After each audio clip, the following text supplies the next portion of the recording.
Today I'm sitting down with one of the Bay Area's most seasoned and battle-tested athletes, Amber Leibrock of Combat Sports Academy. With a career spanning PFL, Bellator, Invicta FC, and now Fight Night San Jose, Amber has proven herself across some of the biggest stages in the world of combat sports.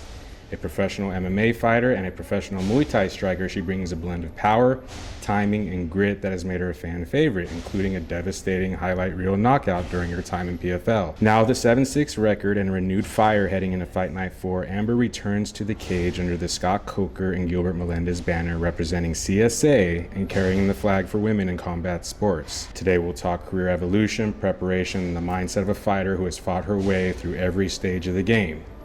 Amber, thanks for talking to me. Yeah, of course. Awesome. That was awesome. I love that. All right, let's just dig right into it. Fight Night 3, you fought Abby Montez, and that was a banger of a fight. You showed out, and the audience loved it.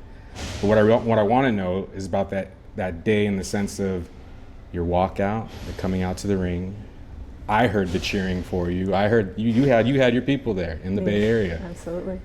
Talk to me about what you were thinking when you were, like, how you were feeling walking up to the Fight Night ring. You're back fighting after a little pause. What's the mindset of Amber?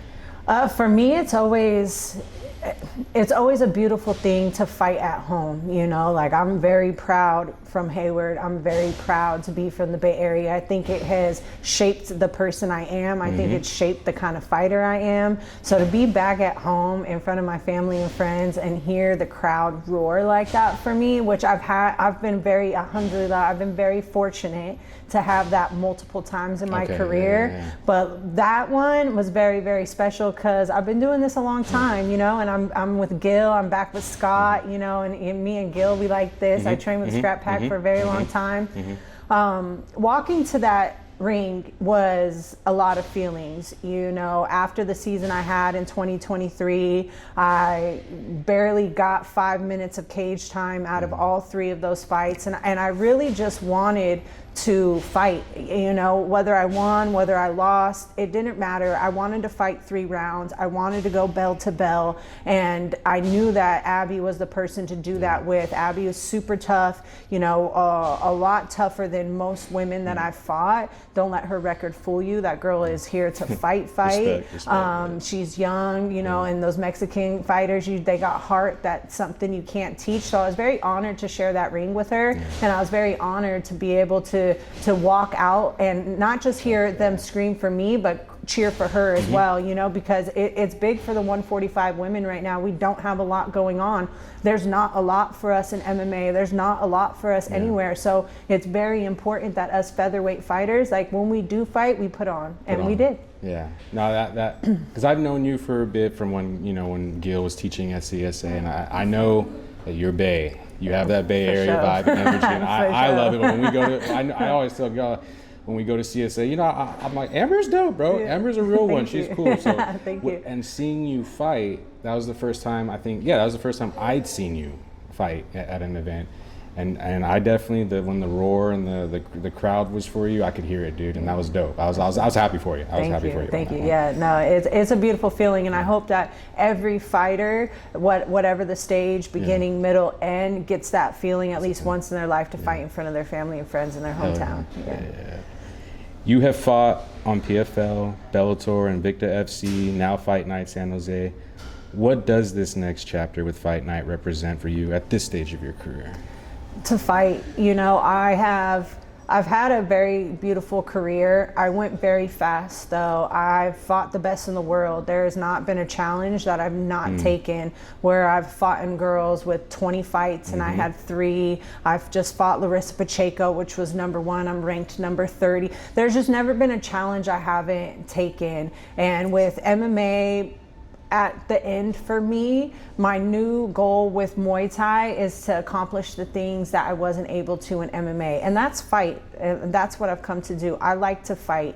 I don't care about money. I don't care about belts. I don't care about any of those things. Like, I came to fist fight, and I want to leave my career with some really good fights, and I can look back on them and be like, wow, that was a banger. Not I won, not that shiny or this, no. Those memories of just being in some incredible fist fights that people, when they go, I watched that fight, that's the feeling I'm looking for, especially while I close out this chapter.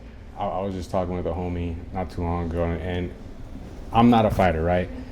I know wins matter, but as a fight audience person, as a fan, I know we love just when people show out. Yeah. And it's dope that you have that perspective where it's like I'm gonna put on a show for the audience, right? For sure. And I love that you said that. I was just talking about that the other day. That's so dope you said that. Yeah, like once I didn't win $1 million, I was like, all right, so the money aspect is gone, because fighting has a timeline. Like especially absolutely. MMA, you have a timeline, and if you're trying to make millions of dollars and be a Conor McGregor, be one of the 1%, you do have a timeline to do that.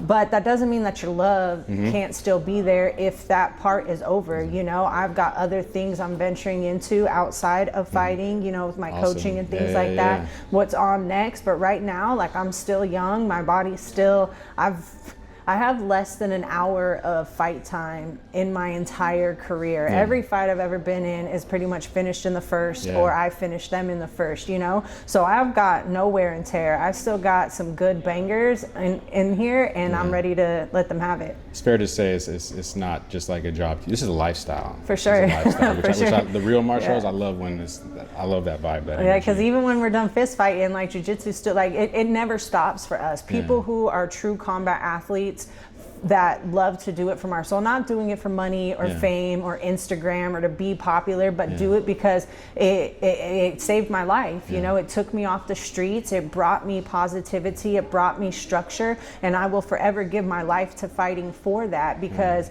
you know, that it brought me to God, it brought me to my new religion, you know, and I wouldn't be these places if it wasn't for fighting. So the love there is something that you can't buy, you can't nothing. Like you just have that forever. I love that. Every fighter has a moment that forces them to level up, right? What was the turning point in your career or moment that reshaped how you fight and how you train? Megan Anderson.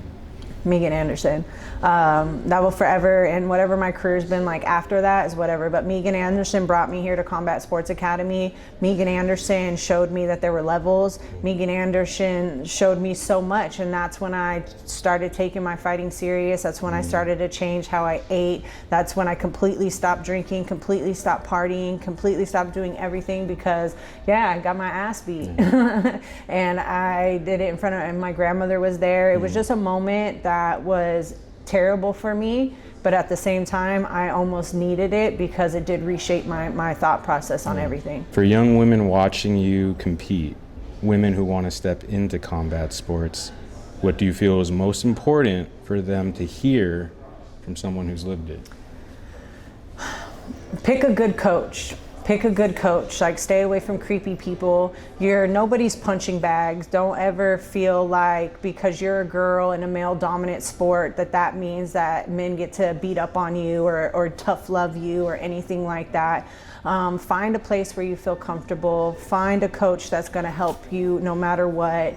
It's very hard in a male dominant sport, so you got to find the people, you got to find your tribe that are in it for you and have your best interest in heart, that aren't just looking to make money off of some cute girl that wants to fight and throw you to the wolves, right? Make sure you have somebody who really cares about you and your upbringing and your future. Amber, that was dope. Thank you. I knew you were gonna have good answers and good responses. It was a pleasure talking with you, and I can't wait to see you rock out at Fight Night 4. Yeah, you just gotta make sure my boyfriend's not here, because then I'm like, don't do that. Start smiling and laughing out of nowhere.